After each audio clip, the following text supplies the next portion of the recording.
الشيطان الرجيم. بسم الله الرحمن الرحيم.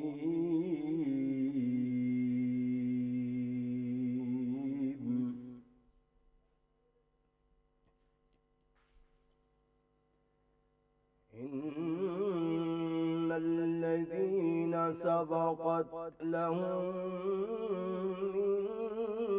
منا الحسنى أولئك عنها مبعدون.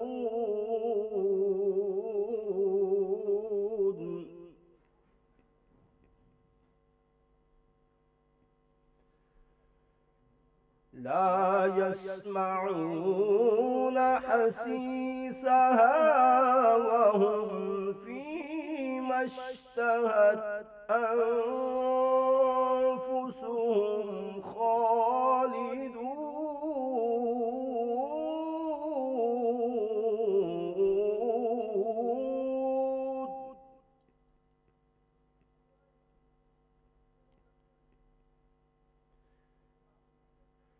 لا يسمعون حسيسها وهم فيما اشتهت أنفسهم خالدون.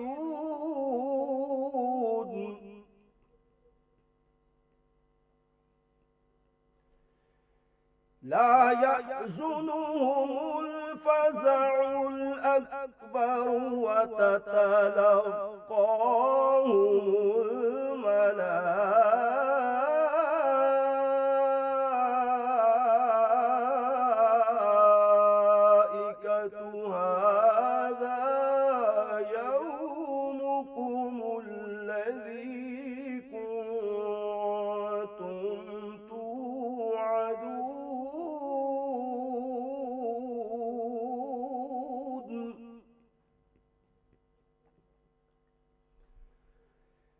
يوم نطوي السماء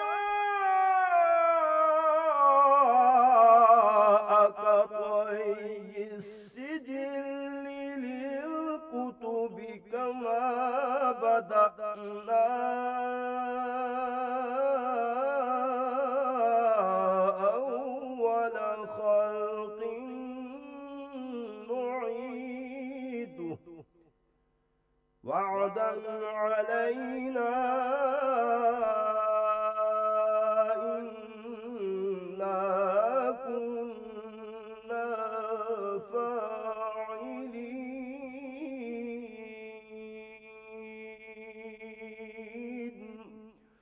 صدق الله العلي العظيم.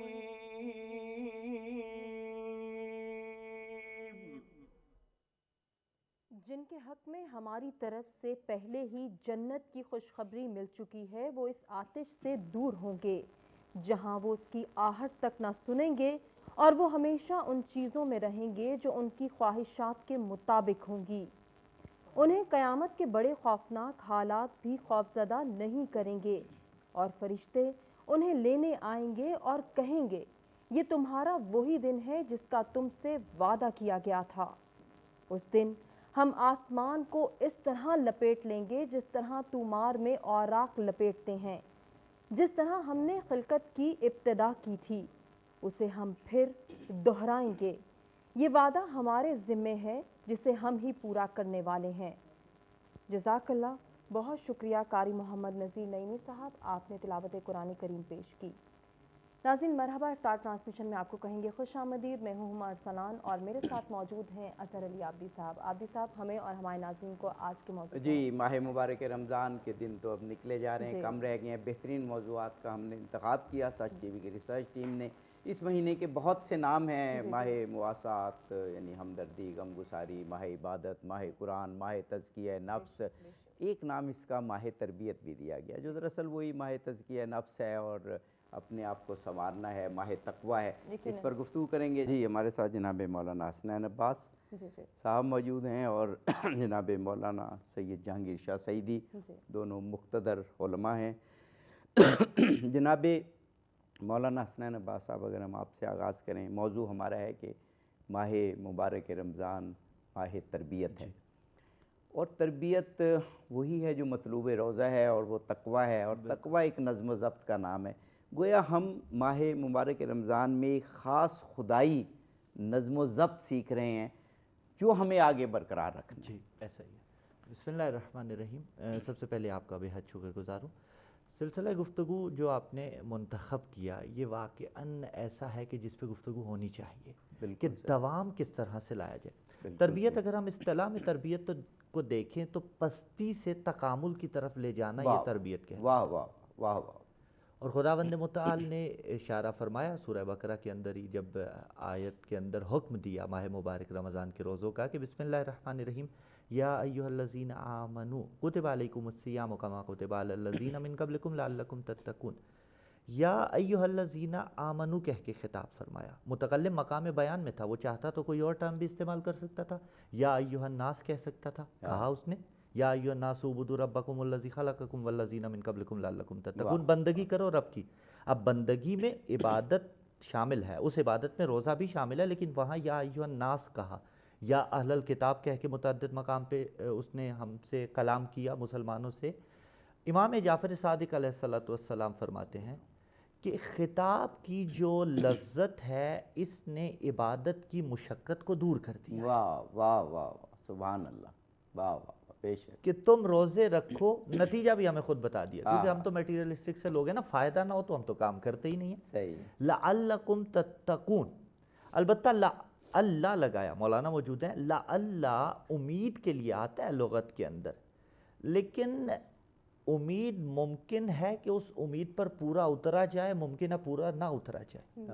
لعلکم، ہو سکتا ہے تم متقی بن جاؤ۔ خدا کے علم میں ہے کون متقی بنے گا، کون متقی نہیں بنے گا، لیکن اس نے بشریت کے تقاضوں کے تحت یہ لعل لگایا۔ کون بن پائے گا، کون نہیں بن پائے گا؟ وہ بن پائے گا کہ جس کے نزدیک یہ تمام ایام عسر و حرج نہیں ہوں گے، یعنی جس کے نزدیک 14 گھنٹے کا روزہ گزارنا ایک مشقت نہیں ہوگی، کہ صبح اٹھا، سحری کی، سو گیا، ظہرین کے وقت اٹھا، اس کے بعد نیٹ فلکس آن کی اور مغربین اسی میں ہو گئی، ٹھیک ہے۔ یعنی کوئی اس نے اپنا ساز و سامان توشہ آخرت اکٹھا نہیں کیا۔ اور تزودوا فإن خیر الزاد التقوی، زیادہ سے زیادہ سامان اکٹھا کرو، وہ زیادہ سے زیادہ سامان تقوی ہی کا سامان ہے۔ تو یہ تربیت جو ہے وہ لے کر چلے گا کہ جو اس کے رمز کو سمجھ پایا، جو اس کی گہرائی تک پہنچ پایا، جو اس مہینے میں باہر امی کے بندگی خدا میں غوطہ زن ہوا اور اس نے اطاعت کے لول و مرجان چنے۔ واہ واہ واہ واہ، بے شک بے شک بے شک، بالکل درست فرمایا جناب مولانا جہانگیر شاہ سعیدی صاحب۔ جو مطلوب روزہ ہے وہ تو تقویٰ ہے، اللہ تعالیٰ نے فرمایا کتاب میں، قرآن میں، تو حاصل روزہ بھی تقویٰ ہی ہوا نا، مطلوب اللہ ہم سے یہ چاہتا ہے، اور ہماری تربیت یہ ہونی چاہیے کہ ہم یہ تقویٰ کا شعور بھی حاصل کریں اور تقویٰ کا حصول بھی کریں، اور اسی کو سارا سال ہم پھر پریکٹس کریں تاکہ اگلا رمضان آ جائے۔ تو یہ تقویٰ، جیسے میں نے مولانا سے بھی سوال کیا، ایک خاص نظم و ضبط کا نام ہے، ایک خدائی رنگ میں اپنے آپ کو رنگنا ہے۔ ماہ رمضان کے زیادہ دن گزر گئے، تھوڑے دن رہ گئے ہیں، ابھی بھی موقع ہے کہ ہم اس خدائی رنگ میں رنگے جائیں اور پھر اس کو اگلا سال سارا جاری رکھیں۔ بسم اللہ الرحمن الرحیم۔ بہت شکریہ محترم اظہر عابدی صاحب، آپ کا اور آپ کے چینل کا۔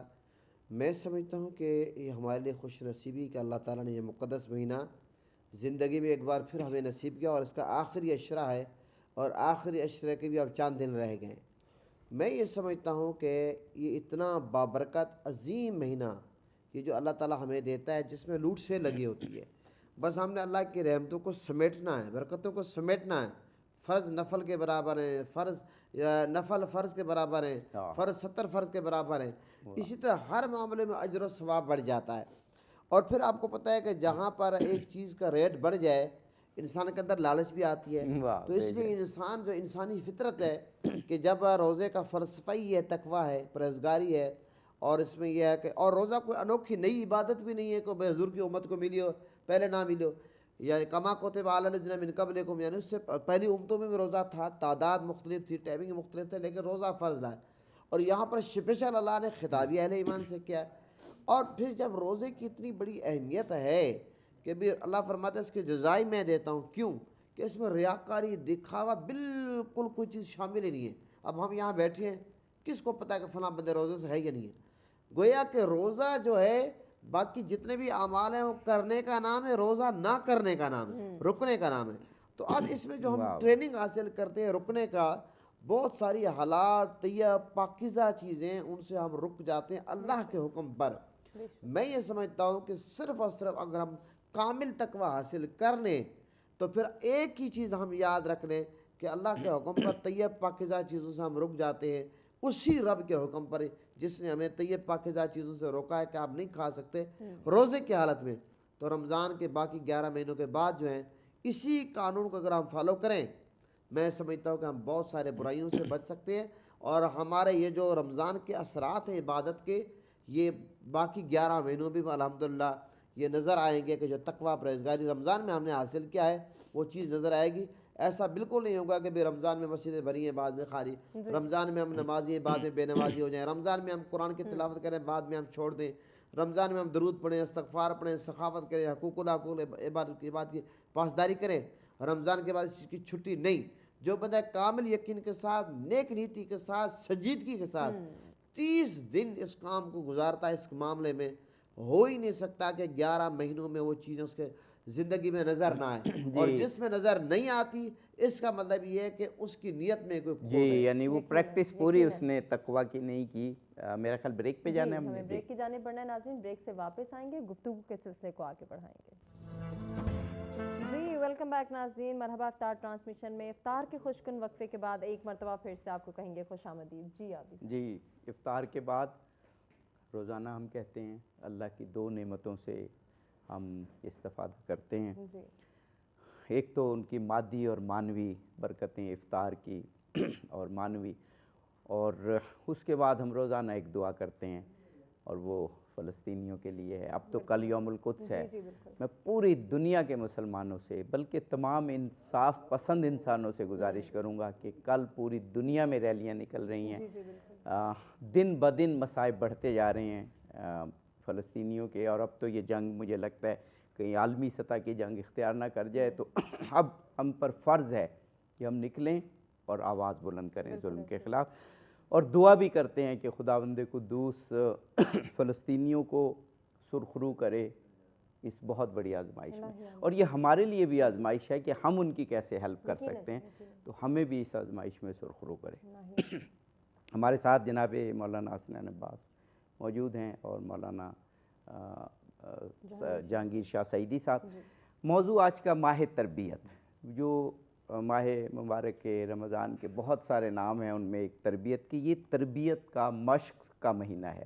آپ دونوں علماء سے اس سیشن میں کچھ ہم نے پہلے سیشن میں باتیں کر لیں کہ تربیت کا مفہوم کیا ہے، تربیت کیسے کی جائے۔ اب ہم جو بات کریں گے کہ اس تربیت کو اگلے پورے سال تک کیسے جاری رکھا جائے، اس سیگمنٹ میں ہم یہ بات کرنا چاہیں گے۔ جی بسم اللہ الرحمن الرحیم۔ دیکھیے تربیت کا جو تعلق ہے، یہ تربیت ٹیمپریری نہیں ہوتی کبھی بھی، بالکل سر، تربیت میں ہمیشہ دوام ہی دوام ہے، بالکل، اور اگر آپ کی زندگی میں دوام ہے تو آپ زندہ ہیں، وَإِلَّا تو فنا آ جاتی ہے۔ کس طرح سے اس سلسلے کو جاری رکھا جائے، اس کی ایک بہت سادہ سی مثال کہ ماہ مبارک سیام میں اور بالخصوص حالت روزہ میں خداوند متعال نے جن چیزوں سے ہمیں روکا، روزہ یعنی صوم یعنی امساک، آپ بتائیے کہ کیا وہ ساری کی ساری چیزیں عام روٹین میں حرام ہیں؟ جی نہیں، بہت سی ایسی ہیں کہ جو عام روٹین میں جائز ہیں۔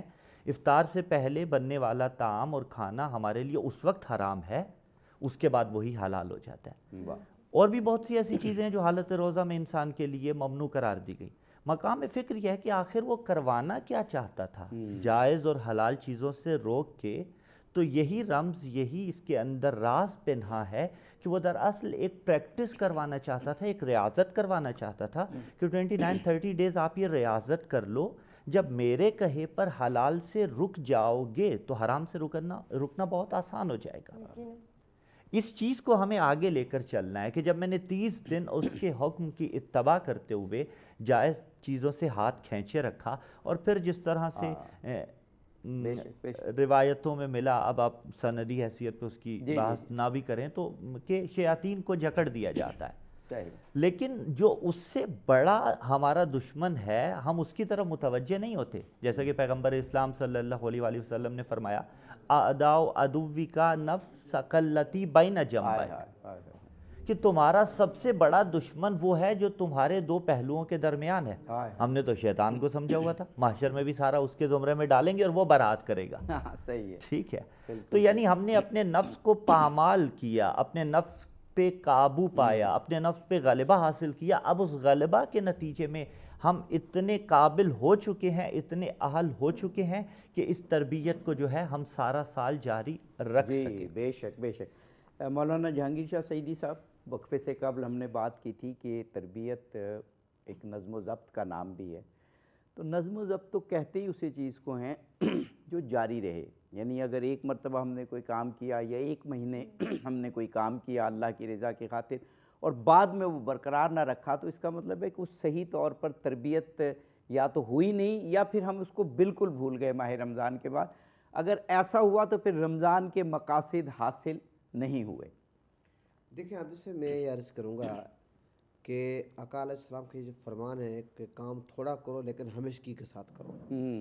رمضان شریف میں یہ جو ہم ایک ٹریننگ حاصل کرتے ہیں، ایک تربیت حاصل کرتے ہیں، اس کو اگر باقی 11 مہینوں پر ہم اپنے اوپر لاگو نہیں کریں گے اور اس کے اثرات اگر باقی 11 مہینوں میں نظر ہمیں نہیں آتے ہماری زندگی میں، تو اس کا مطلب یہ کہ ٹیمپریری طور پر ہم نے یہ کام کیا ہے، ہمیں دلچسپی کے ساتھ نہیں کیا، بس یہ رمضان آ گیا اس کو گزار دیا، ایسا نہیں ہونا چاہیے۔ دیکھیں ہم رمضان مبارک میں حلال طیب پاکیزہ چیزیں ہمارے دسترخوان میں موجود ہیں اور دیکھنے والا ہی کوئی نہیں ہوتا، اس لیے کہتے ہیں روزہ جو ہے بندے اور اللہ کے درمیان ایک راز ہے، تمام چیزیں مہیا ہیں، موجود ہیں دسترخوان پہ، کوئی دیکھنے والا نہیں ہے، لیکن اللہ کا خوف ہمارے دل میں ہوتا ہے، یہ اللہ کا خوف، ہم اس چیز کو ہاتھ نہیں لگاتے جب تک سحر نہیں بیٹھتا، جب تک روزہ افطار نہیں ہوتا۔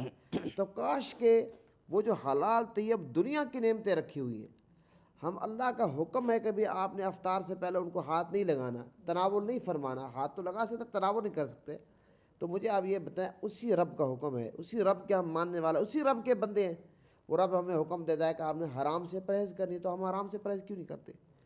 اسی رب کا حکم ہے کہ آپ نے جھوٹ نہیں بولنا۔ اب جھوٹ جو ہے یہ ہمارے ہاں لوگ رمضان میں بڑی احتیاط کرتے ہیں، رمضان کے مہینے میں جھوٹ نہیں بولنا، لیکن میرا سوال یہ ہے کیا جھوٹ بولنا یہ صرف پابندی اس پر رمضان کے مہینے باقی مہینوں میں نہیں ہے؟ جھوٹ کے بارے میں تو مطلقاً اللہ کا قرآن میں فرمان ہے کہ جھوٹے پہ اللہ کی لعنت ہے۔ اچھا غیبت رمضان میں لوگ کہتے ہیں بھائی نہ کرو رمضان کا مہینہ ہے، لیکن کیا غیبت صرف رمضان کے مہینے میں؟ یہ تو اللہ قرآن میں فرمایا تھا غیبت کرنا ایسے مردے بھائی کا گوشت کھانا ہے، چغلی کا معاملہ آ جائے، آپ دیکھ لیں کہ ہم رمضان میں لوگ تھوڑی احتیاط کرتے ہیں، باقی مہینے میں کرتے ہیں، کیا آقا علیہ السلام کا یہ جو فرمان ہے کہ چغل خور جنت میں داخل نہیں ہوگا، تو کیا یہ صرف رمضان میں؟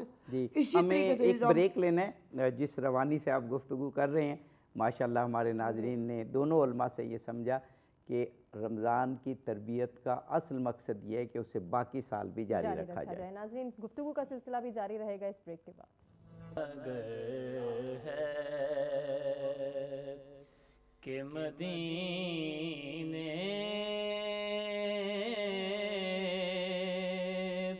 کی فضا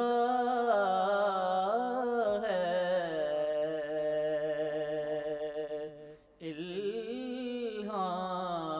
الہام کی رمجھم، اے گنبد خضرا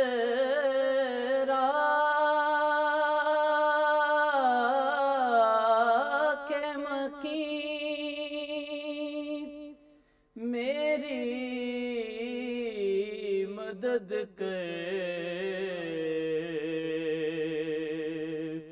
یا پھر یہ بتا کون میرا تیرے سوا ہے،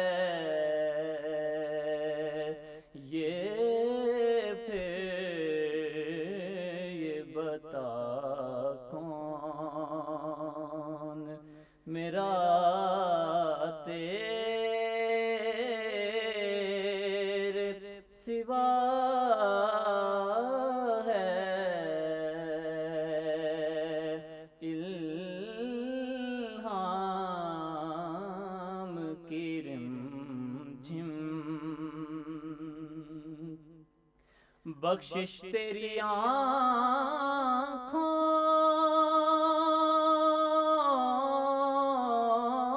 کی طرف دیکھ رہی ہے،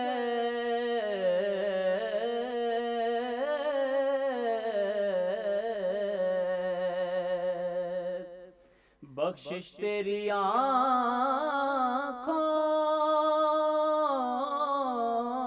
کی طرف دیکھ رہی ہے، محسن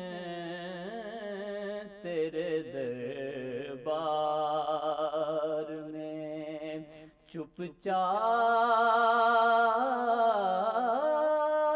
کھڑا ہے،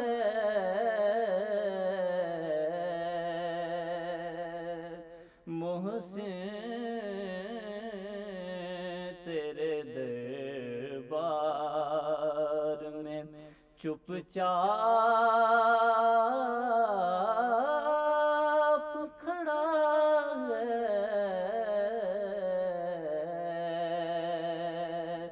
الہام کی رمجھم سانسوں میں مہکتی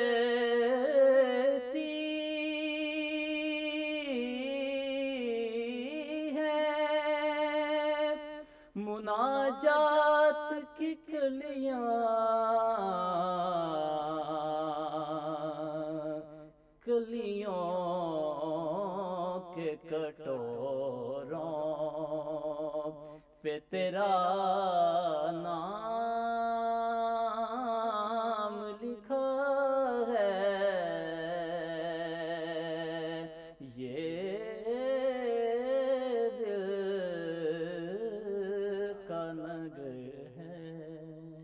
جزاک اللہ، سبحان اللہ۔ حافظ عتیق الرحمن میروی صاحب نے بہت ہی خوبصورت کلام پیش کیا، ماشاءاللہ جی۔ جی، شہرہ آفاق شاعر محسن نقوی شہید کا یہ بہت ہی معروف اور خوبصورت کلام ہے اور دلوں میں اترتا ہے اور ختم مرتبت کی محبت کو دلوں میں جاگزیں کر دیتا ہے۔ ہمارے ساتھ جناب مولانا حسنین عباس صاحب اور مولانا سید جہانگیر شاہ سعیدی صاحب موجود ہیں۔ ہم بات کر رہے ہیں کہ ماہ رمضان ماہ تربیت ہے اور آپ نے وقفے سے قبل دونوں شخصیات نے ہمیں بتایا کہ اس کا حاصل، اس کا مطلوب تقویٰ ہے، اور تقویٰ اگر دیکھا جائے، اگر اس کو بہت ہی سادہ زبان میں جو میں سمجھا ہوں کہ کچھ چیزیں کرنے اور کچھ نہ کرنے کا نام ہے، یعنی تقویٰ یہ ہے کہ خدا نے جن چیزوں سے منع کر دیا ہے ان سے رک جائیں اور جن کو کہا ہے کرنے کو وہ ہم سر انجام دیں۔ تو ماہ رمضان اس کے لیے ایک بہترین مہینہ ہے اس کی تربیت کے لیے کہ اس میں تو ہم کچھ ایسی چیزوں سے بھی رک جاتے ہیں کہ جو عام دنوں میں جائز ہیں، تو پھر باقی دنوں میں صرف ناجائز چیزوں سے رکنا یہ تو تربیت کا حصہ ہو جانا چاہیے۔ جی بالکل، آپ نے بالکل بجا فرمایا، لیکن اگر کہیں نقص آتا ہے تو وہ اس سرکش نفس کی وجہ سے آتا ہے کہ جس کے سامنے انسان بے بس اور عاجز قرار پاتا ہے۔ اگر ہم تقویٰ کا مفہوم بھی سمجھیں تو تقویٰ یعنی خود کو بچانا، محفوظ رکھنا۔ ہم نے تقویٰ کو جو پہنچایا کہ تقویٰ کا معنی ہے ڈرو، یہ غلط کیا، یہ ہم معاف ضمیر کو سمجھا نہیں سکے۔ علیاذ باللہ خدا کوئی ڈراؤنی چیز نہیں ہے۔ اگر ہم نے خدا سے ڈرا ڈرا ڈرا کہ جہنم میں پھینکے گا، کاٹ دے گا، مار دے گا، یہ ہو جائے گا، وہ ہو جائے گا، تو ہم بدلے میں خدا سے ڈرنے والے پیدا کریں گے، خدا کے عارف پیدا نہیں کریں گے۔ بے شک بے شک۔ ہم نے خدا کا جو تصور پیش کیا کہ خدا علیاذ باللہ ہم نے تو بہت سخت سی چیز بنا دیا، بالکل صحیح بات۔ وہ ڈرنا خدا سے ڈرنا نہیں ہے، وہ تو رعوف ہے، وہ تو رحیم ہے، وہ تو رحمان ہے، وہ تو 70 ماؤں سے زیادہ۔ قبلہ ہمارے ذہنوں میں جو ایک بادشاہت کا تصور رچ بس گیا نا، بادشاہوں کا، عامروں کا، جی ایسا ہی، تو وہ تصور کہیں ہمیں اس طرف لے جاتا ہے کہ خدا نخواستہ نقل کفر کفر نباشت کہ خدا بھی کوئی بادشاہوں کی طرح یا عامروں کی طرح ہے۔ جی ہم اس کی بادشاہی کو کسی اور انداز میں سمجھے، جبکہ وہ 70 ماؤں سے زیادہ پیار کرتا ہے۔ 70 عربی میں انفینٹی کے لیے آتا ہے، لا تعداد۔ ڈرنا کس سے ہے؟ ڈرنا مجھے اپنے اعمال سے ہے کہ یہ جو میرے اعمال ہیں میں ان سے ڈروں، میں ان سے خوف کھاؤں، مجھے ان سے خوف زدہ ہونا چاہیے۔ بالکل صحیح۔ تو نتیجتاً ہوتا کیا ہے، جس طرح سے آپ فرما رہے تھے کہ ہم اس کو جاری کیوں نہیں رکھ پاتے ہیں، ہم ریاضت کی اس نہج پہ نہیں پہنچ پاتے ہیں، یعنی ہم اپنے آپ کو اتنا پیوریفائی نہیں کر پاتے ہیں کہ جس کے نتیجے میں ہمیں وہ حاصل ہونا چاہیے۔ وہ کیا حصول ہے؟ وہ وہی ہے جس کی جانب ماشاءاللہ آپ ایک خوبصورت اصطلاح استعمال کر رہے تھے، خدائی رنگ، اور یہ قرآنک تعبیر ہے، صبغۃ اللہ ومن احسن من اللہ صبغہ، سبحان اللہ، کہ خدائی رنگ میں رنگ جاؤ۔ وہ رنگ کس طرح سے آئے گا؟ وہ رنگ اسی صورت میں آ سکے گا کہ جب آپ اس ریاضت پہ تسلط حاصل کر چکے ہوں گے۔ تو اتقوا اللہ، متعدد مقام پہ قرآن نے فرمایا کہ خداوند متعال کا تقوی اختیار کرو۔ وہ تقوی ملے گا کن چیزوں سے؟ اس کے لیے کچھ مقدمات ہیں۔ دو مقدمات تو یہ کہ ایک آپ کو ابلیس سے بچنا ہے، ایک آپ کو اپنے نفس سے بچنا ہے۔ یعنی یہ دو ہمارے ٹارگٹ ہونے چاہیے۔ ماہ رمضان میں آپ نے وضع کر دیے کہ دو ٹارگٹ ہیں، ایک شیطان اور ایک اپنا نفس۔ شیطان تو جکڑا گیا کافی حد تک، پیچھے رہ گیا، نفس کو قابو میں رکھنا ہے۔ پیچھے رہ گیا۔ واہ واہ واہ، بہت خوب، بہت خوب۔ اور یہ تو سرکش گھوڑے کی مانند اس کو جو ہے تشبیہ دی گئی نفس کو، کہ اگر اسے آزاد چھوڑ دیا جائے، ہم لوگ گھوڑ سواری سے آج کل چونکہ واقف نہیں ہے نا، تو ہم سمجھ نہیں سکتے کہ سرکش گھوڑا کیا ہے۔ ٹھیک ہے، سرکش گھوڑا سمجھنے کے لیے آپ وہ گاڑی سمجھ لیجئے کہ جس کی بریک فیلز ہوگی، جی، یا جس میں سٹیئرنگ نہ ہو۔ جی ہاں، ٹھیک ہے، کہ وہ چل رہا ہے اور آپ اس کے اندر سوار ہیں، لیکن جب آپ اس پہ تسلط حاصل کریں گے تو وہ پھر آپ کو بچائے گی، آپ کو روک لے گی۔ اسی طرح سے جب آپ نے ہاتھ روکا کچھ ایسی چیزوں سے جو خداوند متعال نے ممنوع قرار دی، اس کے بعد جب آپ اس سے نکلیں گے تو پھر انسان وہ تفکر کرے گا۔ اور خود آپ دیکھ لیجیے، اگرچہ وہ موضوع سخن نہیں لیکن رمضان سے مربوط ہے، جو فطرے کا کانسیپٹ ہے، جی جی، وہ بھی اسی لیے کہ 30 دن اس نے بھوک پیاس کو برداشت کروایا، اس کے بعد تمہیں غریب کا دروازہ دکھلایا کہ اس کے دروازے پہ جاؤ، اور سارا سال اس کے دروازے کو بھولنا نہیں ہے۔ لیکن کیا ہوتا ہے، ہم بھول جاتے ہیں۔ جب وہاں بھول گئے، ایک چیز جو ہم نے ماہ مبارک رمضان میں فقط چاند رات کو انجام دی، کچھ دیر لگی اس کو انجام دینے میں، ہم وہ بھول گئے سارا سال، تو جو چیزیں ہم نے مسلسل کی ہم انہیں بھی بھول جاتے ہیں۔ آپ دیکھ لیجئے کہ ماہ مبارک رمضان کے بعد نماز عید میں اجتماع آپ کو نہیں نظر آتا۔ صحیح ہے، بالکل صحیح اس ہے، نہج پہ جتنا جمعۃ الوداع یا جمعہ والے دن ہوتا ہے، بالکل بالکل صحیح ہے۔ واجب یعنی دوام، جی دوام جو ہے وہ بھی ایک ٹارگٹ ہے۔ جیسے مولانا جہانگیر شاہ سعیدی صاحب، میں نے ایسی روایات پڑھی کہ کم عمل ہو لیکن مستقل ہو، وہ بہتر ہے کہ آپ کبھی بہت زیادہ کر لیں، کبھی کم کر لیں۔ اچھا، ایک تو یہ بات، دوسری بات یہ کہ میں دیکھتا ہوں یہ جب تربیت کا ہمارا لفظ ہم استعمال کر رہے ہیں نا، تربیت کو کسی حد تک اگر انگلش میں اس کے لیے کریں تو ٹریننگ بھی کہتے ہیں، گرومنگ بھی کہتے ہیں۔ تو ہم جب ٹریننگ کرواتے ہیں یا کرتے ہیں تو ایک ٹریننگ میں ہم نے کیا کرنا ہے کیا نہیں کرنا، ایک چیک لسٹ ملتی ہے کہ یہ کام کرنے ہیں اور یہ کام۔ تو ماہ رمضان میں اگر ہم ایک ذہنی طور پر، یا میں تو کہوں گا ایک ڈائری پہ لکھ بھی لیں، ایک چیک لسٹ بنا لیں کہ ماہ رمضان میں ہم نے یہ کام کیا ہے اور یہ کام نہیں کیا، جو آپ نے ذکر بھی کیا تھا ایک مرتبہ، اور اس کو پھر سارا سال دیکھتے رہیں ہم، یعنی جس کو آپ خود سازی کی ڈائری کہہ لیں، کردار سازی کی ڈائری کہہ لیں، کہ ایک چیک لسٹ مل جائے ہمیں کہ ماہ رمضان میں یہ چیز ہم نے کی ہے۔ مثال کے طور پر ہم نے قرآن پڑھا، اور قرآن کی کچھ آیت پڑھنے کے بعد ہم نے اس کا ترجمہ پڑھا اور پھر اس پہ کسی تفسیر کے ذریعے غور و فکر کیا، یہ چیک لسٹ میں نمبر 1 ہمارے ہو جائے۔ تو سارا سال ہم پھر صبح اٹھ کر چند آیات اور ان کی، تو اسی طرح کی اگر ہم سب اپنی ایک چیک لسٹ ڈیولپ کریں تو پھر ہم کہہ سکتے ہیں کہ ہم نے ماہ رمضان کو ماہ تربیت کے طور پر گزارا ہے۔ فرمائیے گا۔ دیکھیں، آپ سے میں یہ عرض کروں گا کہ رمضان شریف کے مقدس مہینے میں ہم ایک ایسی ٹریننگ حاصل کرتے ہیں، ٹریننگ کا لفظ ذرا لوگوں کے لیے آسان ہے، اس دور کے جدید لوگوں کے لیے، نوجوان نسل کے لیے، جو تھوڑی سی باقی 11 مہینوں کی نسبت مشکل ہوتی ہے، لیکن الحمدللہ اتنا ہمارے اندر ایک جذبہ ہوتا ہے، جنون ہوتا ہے کہ وہ ہمیں مشکل لگتی نہیں ہے۔ مثال کے طور پر دیکھیں، آپ رمضان میں 5 نمازوں کے علاوہ 20 رکعت تراویح بھی پڑھتے ہیں، جی، پھر لوگ کوشش کرتے ہیں کہ ہم تہجد کی نماز بھی پڑھیں، اشراق بھی پڑھیں۔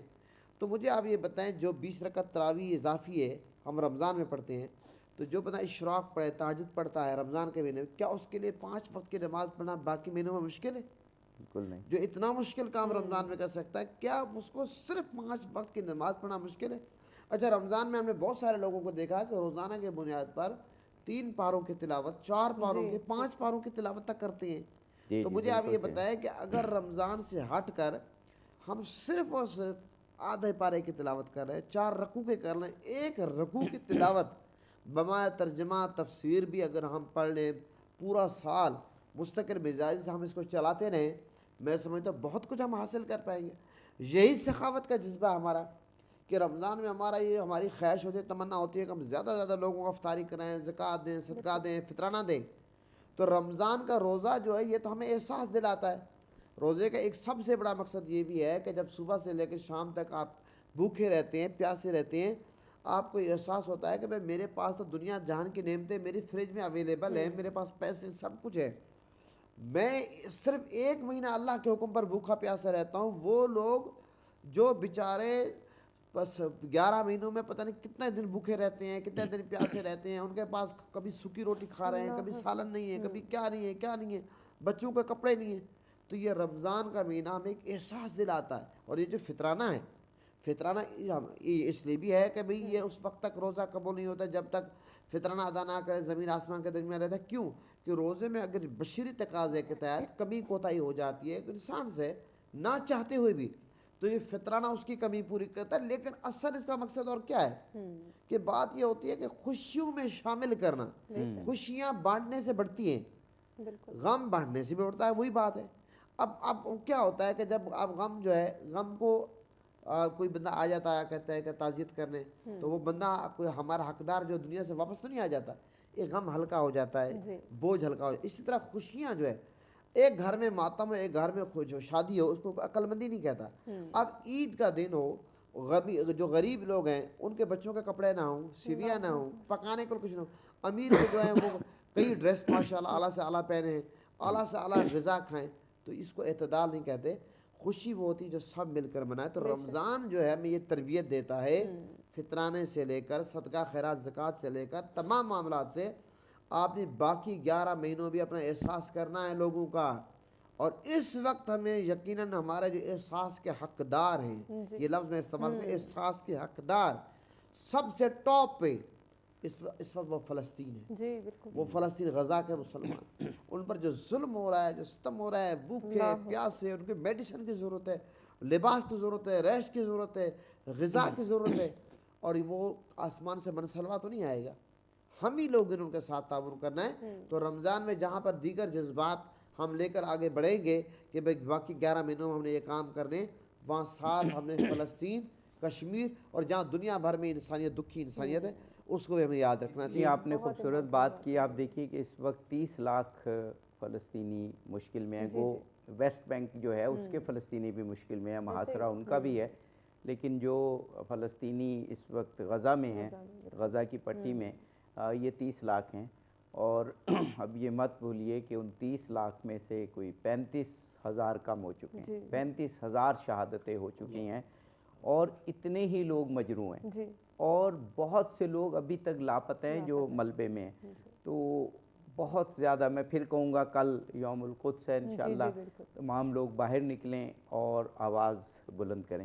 جناب مولانا جہانگیر شاہ سعیدی صاحب نے ایک بہت ہی اہم پہلو کی طرف نشاندہی کی، ماہ تربیت کے حوالے سے اسے لیتے ہیں کہ اسلام میں انفرادی اعمال بھی ہیں. مثلا نماز ہم فرض پڑھ رہے ہیں اگر گھر میں تو ایک انفرادی عمل ہو گیا. اسی طرح ہم کچھ نیکیاں کرتے ہیں.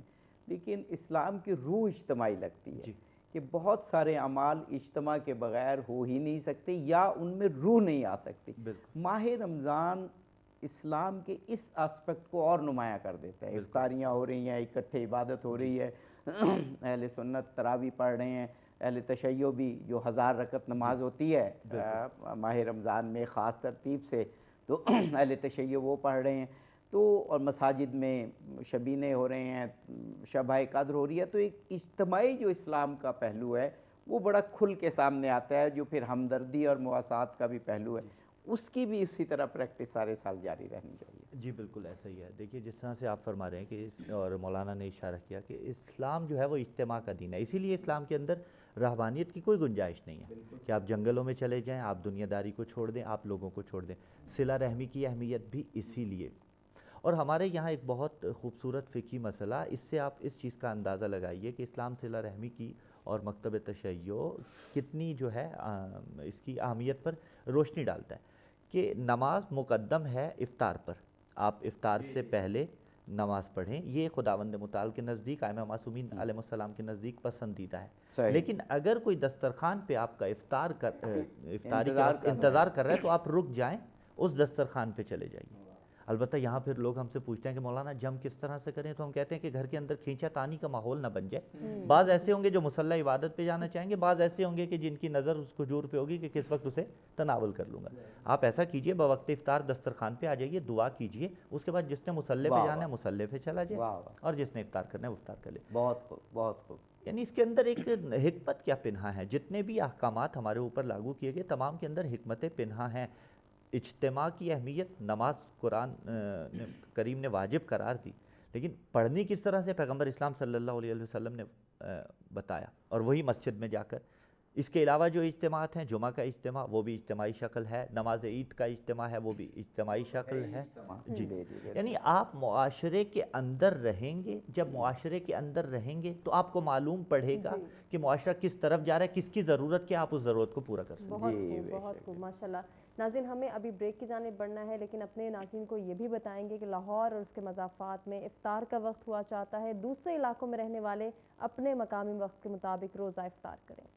جی، ویلکم بیک ناظرین، مرحبا۔ افطار ٹرانسمیشن میں ایک مرتبہ پھر سے آپ کو کہیں گے خوش آمدید۔ جی عابدی صاحب۔ جی، ماہ تربیت، ابھی ہم نے یہ ذکر کیا کہ ماہ مبارک رمضان ایک ایسا مہینہ ہے کہ جس کی پھر جو ہم نے اس مہینے میں جو ہماری روٹین ہے اور جو تقوی کی منازل ہم نے طے کی ہیں وہ پھر سارا سال جاری رہے۔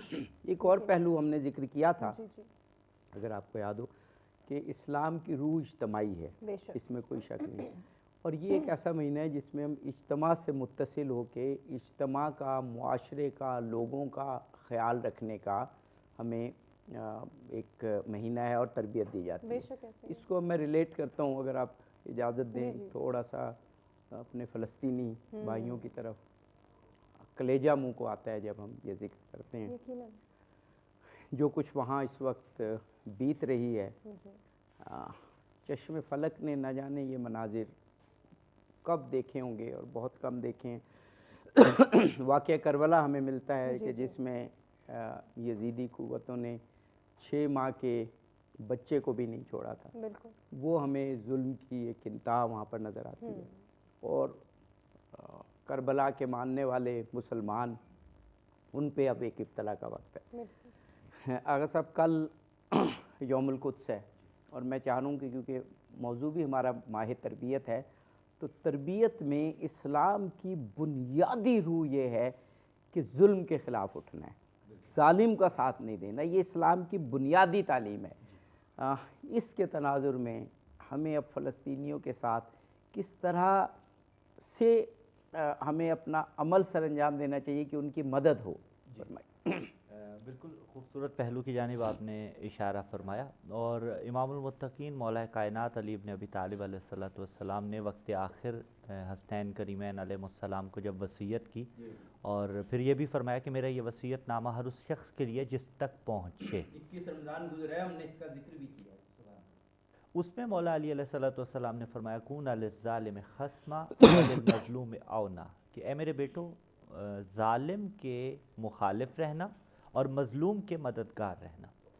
ایک نئی جہت سے ایک ہمارے معزز دیکھنے والوں کو سمجھانا چاہیں گے، جو بھی ظالم ہو، ضروری نہیں ہے کہ وہ مسلمان ہو یا غیر مسلم ہو، جو بھی ظالم ہے ہم اس کے مخالف ہیں، جو بھی مظلوم ہے ہم اس کے حمایتی ہیں۔ اس میں مسلم، غیر مسلم، متقی، غیر متقی، اس کی کوئی تخصیص نہیں ہے۔ بالکل، حضرت علی علیہ السلام نے جب مالک اشتر کو مصر کا گورنر بنا کر بھیجا تو مالک سے فرمایا تھا کہ مالک فَإِنَّهُمْ صِنْفَانِ إِمَّا أَخٌ لَكَ فِي الدِّينِ وَإِمَّا نَذِيرٌ لَكَ فِي الْخَلْقِ، کہ مالک لوگ دو طرح کے ہیں، یا وہ دین میں تمہارے بھائی ہیں یا خلقت میں تم جیسے ہیں۔ تو جو خلقت میں ہم جیسا ہے، اسلام تو کہتا ہے کہ اس کے لیے بھی جو ہے آپ علم بلند کرو، اس کے لیے بھی آواز اٹھاؤ۔ پھر یہ تو ہمارے مسلمان بھائی ہیں جو کچھ فلسطین میں ہو رہا، تو اب اس میں کس طرح سے اپنا حصہ ڈال سکتا ہوں دام در میں سوکھنے، جو میری استطاعت ہے، جو میری قدرت ہے، میں اس کے مطابق مظلوم کی مخالفت کر سکتا ہوں، ظالم کا جو ہے اور ایک جو کل یوم القدس آ رہا ہے، کل تو ہمارا فریضہ بن جاتا ہے کہ اس کی ریلیز میں سیمینارز میں پروگرامز میں شرکت کریں۔ جی بالکل، جتنی میری استطاعت ہے میں اس میں جو ہے اس میں شرکت کر کے مظلوم فلسطینیوں کے لیے آواز حق بلند کر سکتا ہوں اور ظالم کے خلاف جو ہے کلمہ حق بلند کر سکتا ہوں۔ بے شک یہی سوال جناب مولانا جہانگیر شاہ سعیدی صاحب کے بلا آپ سے کہ جو ظلم وہاں ہو رہا ہے، اب فی الحال تو ہم آواز بلند کر سکتے ہیں، اور مسلم جو ہائرارکی ہے، جو ہمارے ذمہ داران ہیں، انہیں کہہ سکتے ہیں کہ کوئی لاہے عمل بنائیں کہ کیسے اس ظلم کو ختم کریں، کیونکہ اب جو کچھ آس امید لوگ لگائے بیٹھے تھے بڑی طاقتوں سے، وہ بھی ختم ہو گئی ہے۔ وہاں پر پس گئے ہیں مظلوم، اور بڑی طاقتیں کچھ نہیں کر رہی ہیں، اقوام متحدہ کچھ نہیں کر رہی۔ تو اب تو یہ مسلمان ذمہ داران ہی ہیں کہ جو مل بیٹھیں، اور ان میں رولرز بھی شامل ہیں، علماء بھی شامل ہیں، دانشور بھی شامل ہیں کہ کوئی لاہے عمل بنائیں۔ فرمائیے گا۔ دیکھیں آپ جس سے میں یہ عرض کروں گا کہ آپ نے سوال میں ایک چیز شامل فرمائی تھی کہ ظلم کسی پر بھی ہو، مظلوم کوئی بھی ہو، مسلمان ہو یا غیر مسلم ہو، اس کی ہم نے مظلوم کا ساتھ دینا، ظالم کا ساتھ نہیں دینا۔ اور قرآن مجید میں جو اللہ تعالیٰ نے فرمایا کہ جس نے ایک جان بچائی ان سے پوری انسانیت کو بچایا، بے شک۔ تو انسانیت میں تو مذہب یہ چیزیں نہیں آتی، کوئی بھی کسی بھی مذہب سے تعلق رکھ رہا ہو، ٹھیک ہے، اور جس نے ایک جان کو نقصان دیا اس نے پوری انسانیت کو نقصان دیا۔ اب فلسطین جو انبیاء کی سرزمین ہے، جہاں سے آقا علیہ السلام معراج پہ تشریف لے گئے، مسجد قبلہ اول ہمارا قبلہ اول ہے، وہاں پر یہ معاملہ ہونا، اور اس پر مسلمانوں کا اور مسلمانوں کے جو ماشاءاللہ پاورفل لوگ ہیں ان کا خاموش رہنا، اس پر افسوس ہوتا ہے کہ جو پاورفل لوگ ہیں وہ کیوں خاموش ہیں۔ ایک بندہ غریب ہے کچھ نہیں کر سکتا۔ میں یہ سمجھتا ہوں کہ ہر ایک بندے کو اپنے حصہ ڈالنا چاہیے۔ کوئی میڈیا پہ اگر بات کر سکتا ہے میڈیا پہ کرے، کوئی اخبار میں لکھ سکتا ہے لکھے، کوئی سوشل میڈیا پہ بات کر سکتا ہے، علماء جو ممبر و محراب کے وارث ہیں وہاں پہ یہ آواز بلند کریں۔ ہمارے جو حکمران ہیں، ایم این ایز ہیں، ایم پی ایز ہیں، پارلیمنٹ میں، قومی اسمبلی میں، صوبائی اسمبلی میں، اس آواز کو بلند کرے، اور یہ اس کو میں سمجھتا ہوں صرف پاکستان تک محدود نہیں رہنا چاہیے، دنیا بھر میں جہاں بھی مسلمان پھر مسلمانوں سے آگے نکل کر جو انسان بستے ہیں، جو انسانیت کے چیمپئن بنتے ہیں، اگر کہیں کتا بھی مر جائے تو وہ موم بتی مافیا آ جاتا ہے کہ جناب کتے پہ کیوں ظلم ہوا، بلی پہ کیوں ظلم ہوا۔ میں تو حیران ہوں، ان کو تعصب کے اینک اتار کر ذرا فلسطین کا معاملہ دیکھنا چاہیے، اور جو مسلمان مومن ہیں ان کے بارے میں آقا علیہ السلام کا یہ جو فرمان ہے کہ ایک مومن دوسرے مومن کے لیے جسم کی مانی دے، تو مجھے آپ یہ بتائیں اگر میرے کان میں تکلیف ہو تو کیا مجھے چین آئے گا؟ میری آنکھ لگے گی؟ میرے ہاتھ میں تکلیف ہو، پاؤں میں تکلیف ہو، تو پتہ چلا کہ یہ ممکن ہی نہیں ہے کہ جب ایک مومن دوسرے مومن کے لیے جسم کے مانی دے، کوئی بندہ میرے اس ہاتھ کا دشمن ہو اس ہاتھ کا دوست ہو، کیسے ممکن ہے؟ ایک بندہ میرا دوست ہو آپ کا دشمن ہو، یہ کیسے ممکن ہے؟ جب ایک مومن دوسرے مومن کے لیے جسم کے مانی دے تو جسم کی ایک اعضاء میں تکلیف ہو، تمام اعضاء جو ہیں ان کا یہ اتحاد ہے، یکجہتی ہے، وہ ڈسٹرب ہو جاتے ہیں۔ تو مجھے آپ یہ بتائیں جب فلسطین پہ ظلم ہو رہا ہو اور وہ بھوک سے مر رہے ہیں، پیاس سے مر رہے ہیں، بچے بوڑھے کھلے آسمان تلے سوئے ہوئے ہیں، کھانے پینے کا کچھ نہیں ملتا، ادھر ہم کہیں کہ افطار ڈینر پہ جناب 20 25 30 ڈشز افطاریاں ہو رہی ہیں، ادھر ہم اے سی میں سوئیں، ادھر ہم عیش و عشرت کریں، پھر حضور کی یہ حدیث کہاں جائے گی؟ حضور نے فرمایا ایک مومن دوسرے مومن کو اس طرح جس طرح ایک اینٹ دوسری اینٹ کو مضبوط کرتی دیوار، ایک دیوار دوسری دیوار کو وہ اس طرح مضبوط کرتا ہے۔ تو ہمیں سوچنا چاہیے کہ ہم کتنا مسلمانوں کو مضبوط کر رہے ہیں، ہمیں مظلوموں کے ساتھ کھڑا ہونا چاہیے، مظلوم کشمیر میں ہوں، فلسطین میں، دنیا کے کسی کونے میں ہوں، اور میں خاص طور پر جو اسلامی حکمران ہیں دنیا بھر میں ہاتھ جوڑ کر ان سے عرض کرتا ہوں، آپ نے نبی پاک کا کلمہ پڑھا ہوا ہے، آپ قبر میں قیامت کے دن آقا علیہ السلام کو کیا منہ دکھائیں گے؟ آپ اعلیٰ اقتدار پہ بیٹھے ہیں، تو آپ اگر آواز بلند نہیں کر رہے، مسلمانوں کا ساتھ نہیں، دکھ انسانیت کا نہیں دے رہے، تو قیامت کے دن آپ کیا جواب دیں گے؟ اور باقی جو شعبہ جات سے تعلق رکھنے والے ہیں، جو اتنے بڑے لیول کا کام نہیں بھی کر سکتے، آواز ضرور بلند کرو۔ آخری بات میں اس 30 سیکنڈ کی ہوئی ہے کہ خاص طور پر جو تاجر طبقہ ہے، جو ہمارا جن کو اللہ نے دولت عطا فرمائی ہے، مال عطا فرمایا، وہ پر زکوٰۃ، صدقات، خیرات اور یہ تمام چیزیں کر کے اس حوالے سے مالی طور پر بھی اس وقت بہت زیادہ ضرورت ہے فلسطینیوں کی مدد کریں. جی بے شک فلسطین کا اتنا ذکر ہوا، ایک رسول پاک کے دربار میں حاضر ہو کے میں چاہوں گا کہ رسول پاک سے درخواست کریں کہ وہ وسیلہ بنیں اور فلسطینیوں کی مدد کو آئیں اور ہمیں بھی اس قابل بنائیں کہ ہم مدد کر سکیں. ایک میں ہی نہیں ان پر قربان زمانہ ہے، ایک میں ہی نہیں ان پر قربان زمانہ ہے، جو رب دو عالم کا محبوب یگانہ ہے. کل پل سے ہمیں جس نے خود پار لگانا ہے، کل پل سے ہمیں جس نے خود پار لگانا ہے، زہرا کا وہ بابا ہے، حسنین کا نانا ہے. آؤ درے زہرا پر پھیلائے ہوئے دامن، آؤ درے زہرا پر پھیلائے ہوئے دامن، ہے نسل کریموں کی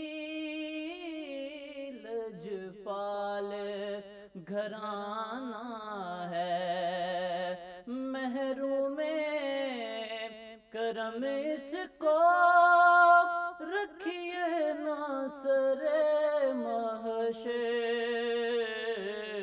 جیسا ہے نصیر آخر سائل تو پرانا ہے، جیسا ہے نصیر آخر سائل تو پرانا ہے. اور گفتگو کی جانب بڑھتے ہیں. جناب مولانا حسنین عباس صاحب، ہمارا موضوع کہ ماہ مبارک کی تربیت کو کیسے جاری رکھا جائے، یہ ماہ تربیت ہے. میں ایک حدیث پڑھ رہا تھا ابھی کہ روزے کے جو راز بتائے گئے، جو اس کے جواز بتائے گئے یا مقاصد بتائے گئے، ان میں سے ایک میں حدیث کے الفاظ ہیں کہ روزہ رکھو تاکہ صحت مند رہو. یعنی اب جدید جو میڈیکل سائنس ہے، اس نے جو بالکل جدید تحقیق ہے، اس کے مطابق فاسٹ کا بعض لوگ فاقہ ترجمہ کر دیتے ہیں کہ فاسٹنگ جو ہے یہ صحت کے لیے نہ صرف بہت اچھی ہے بلکہ انتہائی ضروری ہے. ابھی ہم یوٹیوب پہ جائیں، باقاعدہ مستند ڈاکٹرز نے کورسز شروع کیے ہوئے ہیں کہ اب مہینے میں 10 دن فاسٹنگ کریں، مہینے میں 11 دن. آپ کا تو شعبہ ہے تو آپ نے تو دیکھا ہوگا یہ چیزیں. تو میں ایک تو یہ حدیث میں نے پڑھی، اور یہ 1400 سال پہلے کی تحقیق کہ روزہ رکھو تاکہ صحت مند ہو، اور اب تحقیق کہہ رہی ہے واقعی ایسا ہے. تربیت کے حوالے سے میں یہ کہہ رہا ہوں کہ ہم 30 دن روزے رکھتے ہیں، اس کے بعد جو رسول اللہ کی احادیث، ائمہ اہل بیت علیہم السلام کی احادیث اور اولیاء اللہ کا طریقہ کہ مہینے میں 3 روزے تو لازماً رکھتے تھے، اور بڑی ہی تاکید اس کی آئی، وہ مہینے کے مترادف قرار پاتے. جی ہم اس کا جواب ضرور جانیں گے اور اپنے ناظرین کو بھی بتائیں گے. ناظرین ابھی ہم بریک کی جانب بڑھیں، بریک سے واپس آتے ہیں، گفتگو کے سلسلے کو آگے بڑھاتے ہیں. جی ویلکم بیک ناظرین، مرحبا. افطار ٹرانسمیشن کا سلسلہ جاری ہے. وقفے کے بعد ایک مرتبہ پھر سے آپ کو کہیں گے خوش آمدید. اور بریک پہ جانے سے پہلے اب صاحب سوال کیا مولانا حسنین عباس آپ سے کہ